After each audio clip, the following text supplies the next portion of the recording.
열왕기상 20장 26절에서 34절입니다. 하나님의 말씀입니다. 함께 고백드리겠습니다.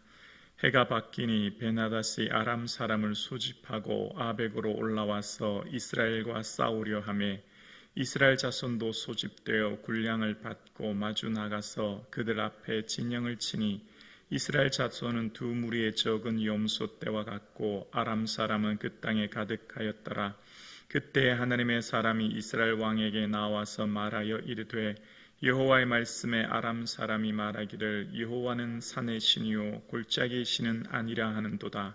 그러므로 내가 이 큰 군대를 다 내 손에 넘기리니 너희는 내가 여호와인 줄 알리라 하셨나이다 하니라. 진영이 서로 대치한 지 7일이라.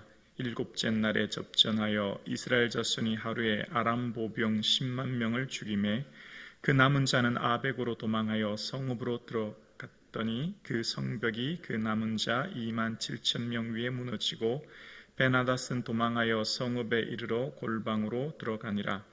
그 신하들이 그에게 말하되 우리가 들은즉 이스라엘의 지배 왕들은 인자한 왕이라 하니 만일 우리가 굵은 배로 허리를 동이고 테두리를 머리에 쓰고 이스라엘 왕에게로 나아가면 그가 혹시 왕의 생명을 살리리이다 하고 그들이 굵은 배로 허리를 동이고 테두리를 머리에 쓰고 이스라엘 왕에게 이르러 왕의 종 베나닷이 청하기를 내 생명을 살려주옵소서 하더이다. 아합이 이르되 그가 아직도 살아있느냐? 그는 내 형제니라. 그 사람들이 좋은 징조로 여기고 그 말을 얼른 받아 대답하여 이르되 베나닷은 왕의 형제니이다. 왕이 이르되 너희는 가서 그를 인도하여 오라. 베나닷이 이에 왕에게로 나오니 왕이 그를 병거에 올린지라. 베나닷이 왕께 아뢰되 내 아버지께서 당신의 아버지에게 빼앗은 모든 성읍을 내가 돌려보내리이다. 또 내 아버지께서 사마리아에서 만든 것 같이 당신도 다메섹에서 당신을 위한 거리를 만드소서. 아합이 이르되 내가 이 조약으로 인해 당신을 놓으리라 하고 이에 더불어 조약을 맺고 그를 놓았더라. 아멘. 성공한 실패자라는 말이 있습니다. 성공이 복이 아니라 오히려 화가 되는 경우이죠. 성공이 오히려 실패보다 못한 경우가 되는 겁니다. 외형적으로는 멋져 보이지만 내면적인 공허함을 경험하게 됩니다. 아합은 전쟁에서 승리했습니다. 외형적으로는 분명한 승리입니다. 그런데 아합의 오늘의 승리는 비참한 패배와도 같은 승리였습니다. 먼저 결론적으로 말씀드리면 오늘 본문 이 뒤에 나오는 42절 말씀에 내 목숨을 그의 목숨을 대신하고 내 백성은 그의 백성을 대신하리라 라고 하는 하나님의 징노를 듣기 때문입니다. 아합은 전쟁에서 승리했습니다. 그런데 왜 비참한 패배와 같은 승리를 맞이했을까요? 외형적으로는 완벽한 승리입니다. 도저히 이길 수 없는 승리입니다. 그런데 왜 이런 결과를 맞이했을까요? 그 핵심, 그 중심은 무엇일까요? 바로 은혜를 망각했기 때문입니다. 은혜를 망각한 인생은 모든 영광을 자신이 취합니다. 마치 자신이 한 것처럼 모든 결과를 내가 선택하고 결정합니다. 오늘 본문은 이렇게 시작합니다. 26절에 보면 해가 바뀌니로 시작합니다. 해가 바뀌었다는 말은 곧 이전에 22절에 나왔던 한 선지자가 왕은 힘을 기르고 준비하십시오. 해가 바뀌면 아람 왕이 왕을 치러 옵니다 라고 하는 그 말 그대로, 그러니까 오늘 본문은 하나님의 말씀은 반드시 성취된다는 걸 보여주시는 거죠. 그리고 그 말씀하신 대로 해가 바뀌니 이제 베나닷이 아람 군대를 소집해서 이스라엘과 싸우러 오는 일이 일어난 겁니다. 그런데 지금 이 전쟁의 상황은 어떤 상황이냐면 도저히 전쟁에서 승리할 수 없는 상황입니다. 27절에 보면 군사의 수가 얼마나 초라한지를 이렇게 소개합니다. 이스라엘 자손도 소집되어 군량을 받고 마주 나가서 그들 앞에 진영을 치니 이스라엘 자손은 두 무리의 적은 염소 떼와 같고 아람 사람은 그 땅에 가득하였더라. 이스라엘 자손은요, 겨우 작은 염소떼 2무리 정도밖에 되지 않고요, 아람 사람은요, 끝도 없이 그 땅에 가득 차 있었다. 수적으로는 도저히 전쟁에서 승리할 수 없다는 것을 이야기하고 있습니다. 그러나 전쟁은 누구에게 속했다고요? 하나님께 속한 것입니다. 하나님께서 이스라엘을 위해 싸우십니다. 하나님께서 이스라엘을 위해 싸우시는 그 중요한 이유는, 왜 하나님께서 이스라엘 백성들을 위해 대신 싸워주시고 그 싸움에서 승리할 수 없는 전쟁을 승리하게 하실까요? 바로 하나님 당신을 위해서입니다. 하나님이 당신의 이름이 훼손당하지 않도록 하나님이 어떤 분인지를 알려주기 위한 것입니다. 28절입니다. 그때 하나님의 사람이 이스라엘 왕에게 나와서 말하여 이르되, 여호와의 말씀에 아람 사람이 말하기를 여호와는 산의 신이요. 아람 사람이 지금 뭐라고 했다고요? 산의 신이라 라고 얘기했다는 겁니다. 이것은 23절 말을 그대로 인용한 것이죠. 아람 왕의 신하들이 그들은 산의 신입니다 라고 했던 것을 그대로 인용하는 겁니다. 그러니까 하나님의 이름이 망령되이 일컫는 것을 기뻐하지 않으실 뿐만 아니라 견딜 수 없어서 하시는 하나님입니다. 하나님의 이름을 함부로 말하는 것, 그것에 대해서 하나님께서 말씀하시기를 28절 다시 후반절에 보면요, 그러므로 내가 이 큰 군대를 다 내 손에 넘기리니 너희는 내가 여호와인 줄 알리라 하셨나이다 하니라. 후반절에 너희는 내가 여호와인 줄 알리라 라고 말씀하시는 거예요. 그러니까 지금 이 전쟁을 통해서 뭐가 드러나는 거예요? 하나님이 어떤 분인가 말씀하신 것이 드러난다는 겁니다. 이스라엘이, 아람 사람이 하나님은 산의 신이요 평지의 신이 아니니까 우리가 평지에 나가서 싸우면 이기겠다, 하나님에 대해 이렇다 저렇다 정의하는 것, 하나님이 그런 하나님이 아니라는 것을 본인이 직접 보여주신다는 거죠. 하나님 당신을 위해서 일하시고 싸우신다는 겁니다. 그래서 도저히 승리할 수 없는 불가능한 수적 열세 가운데 놀라운 일이 일어나는 거예요. 29절에 보면, 29절에 진영이 서로 대치한 지 7일이라 일곱째 날에 접전하여 이스라엘 자손이 하루에 아람 보병 10만 명을 죽이매라고 이야기합니다. 여러분, 이전에 지금 이스라엘 백성들의 숫자를 기억하십니까? 이스라엘 자손이 7,000명이고 고간의 청년들이 232명이었죠. 합치면 7,232명, 10,000명이 채 되지 않아요. 10,000명도 채 되지 않은 이 숫자가 하루 만에 몇 명을 죽였다고요? 10만 명을 죽였다는 거예요. 한 13배쯤 되나요?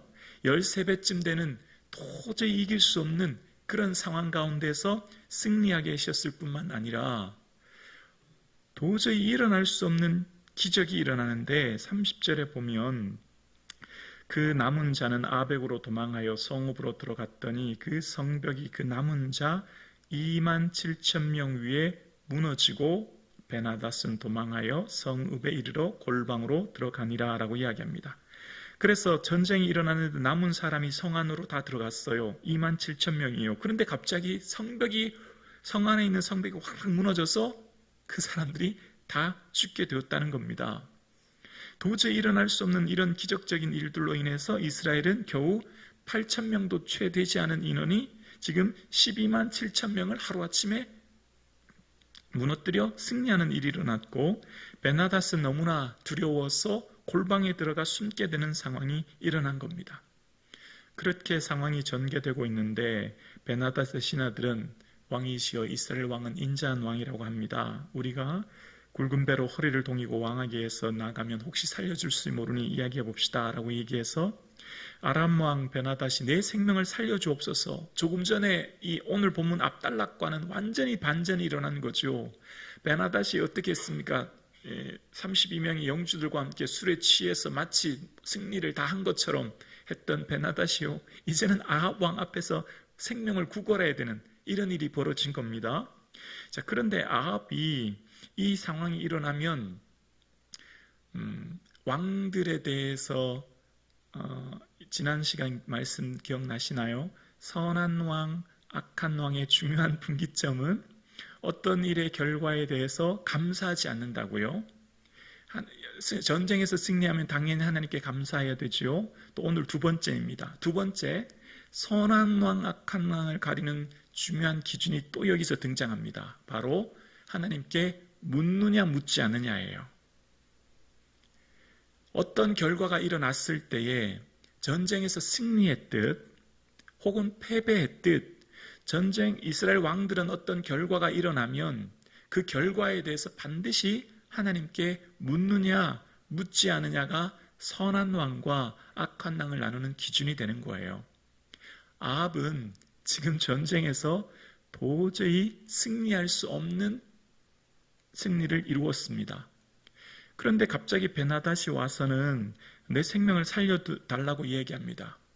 이 전쟁은 하나님께서 하셨고 하나님께서 친히 이루신 것이고 하나님께서 승리하게 한 것이니 하나님께 물어야 되는 거지요. 근데 묻지 않아요. 마치 내가 승리한 것처럼 내 힘으로 이루어낸 결과인 것처럼 좋습니다. 당신은 내 형제입니다. 일반적으로 조약을 맺을 때 하는 용어라고 얘기합니다. 그리고 병거에 태우는 겁니다. 그랬더니 아람 왕 베나닷이 내가 당신의 아버지께 빼앗은 모든 성읍들 돌려드리겠습니다. 그리고 내가 이 다메섹에 당신을 위한 거리를 만들겠습니다. 이렇게 하니까 너무 좋은 겁니다. 그리고 조약을 맺은 겁니다. 하나님의 뜻과 다른 아합의 선택을 하게 된 거예요. 내가 멸하기로 작정한 사람을 내 손으로 놓았다고 이후에 42절에 한 선지자를 통해 말씀하시는 거예요. 하나님의 뜻과 다른 선택을 하게 된 거죠. 왜요? 은혜를 망각하면 오만하게 됩니다. 모든 것이 하나님의 은혜입니다 라고 고백한 사람은 겸손히 하나님 앞에 묻고 언제나 하나님의 뜻을 찾지만 내 힘으로 이루었다, 내 힘으로 승리했다, 내 힘으로 이만큼 이루었다라고 하면 그것이 오히려 화가 되는 거죠. 정말 우리가 신앙생활할 때 주의해야 될 게 뭘까요? 패배하고 실패하고 넘어지고 고난이 올 때는 오히려 괜찮아요. 하나님 꼭 붙들고 끝끝내 하나님 앞에 엎드리고 눈물로 주님의 은혜를 찾거든요. 그런데 어떻게 될까요? 성공하고 능력 있고 힘 있고 가졌을 때 주의해야 됩니다. 정말 주의해야 돼요. 그때 하나님께 묻지 않고 마치 모든 것이 내 것인 양 오판하면 그 성공이 오히려 실패보다도 더 비참한 결과를 맞이하는 겁니다. 외형적으로 볼 땐 성공입니다. 멋집니다. 그러나 그것은 오히려 패배한 것만 못한 성공이 되는 겁니다. 여러분, 우리의 신앙생활에 왜 많은 사람들이 실패하고 넘어지고 쓰러질까요? 우리의 삶은요, 내 힘으로 할 수 있는 게 아무것도 없어요. 다 하나님의 은혜입니다. 어떻게 내가 했다고 할 수 있으며 어떻게 내가 드렸다, 내가 헌신했다, 내가 수고했다, 천만에 그렇지 않아요. 다 하나님 끄고 하나님이 주신 거예요. 여러분, 내 생명이 주의 것이고 내 물질, 내 자녀, 내 모든 것 주의 것이지요. 내가 드렸다, 내가 헌신했다, 내가 수고했다 하는 순간 넘어지는 겁니다.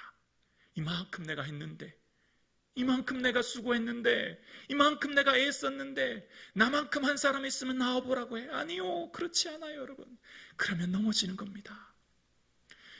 오늘 살아가는 우리의 모든 삶은 나의 나 된 것은 전적인 주의 은혜인 줄로 믿습니다. 그럴 때 우리는 늘 겸손하게 돼요. 그럴 때 오판하지 않아요. 그럴 때 우리의 삶은 늘 주님 앞에 엎드리게 돼요. 그리고 주의 뜻을 묻게 되죠. 하나님 어떻게 할까요? 하나님 지금 제게 원하시는 게 뭐예요? 라고 물을 때 하나님께서 원치 않은 것을 말씀하실 때도 그럴 때 비로소 순종하는 거예요. 그럴 때 내가 원하지 않은 것을 말씀하실 때도 그럼에도 불구하고 순종할 수 있는 힘이 거기서 나오는 거죠. 은혜를 고백하는 삶. 오늘 함께 예배드리시는 사랑하는 성도님, 나의 모든 삶은 주님의 은혜입니다. 그렇기에 늘 주님 앞에 겸손히 묻고 엎드리고 또 무릎 꿇어서 하나님의 뜻을 묻고 찾는 이 아침 되기를 주님의 이름으로 축원합니다.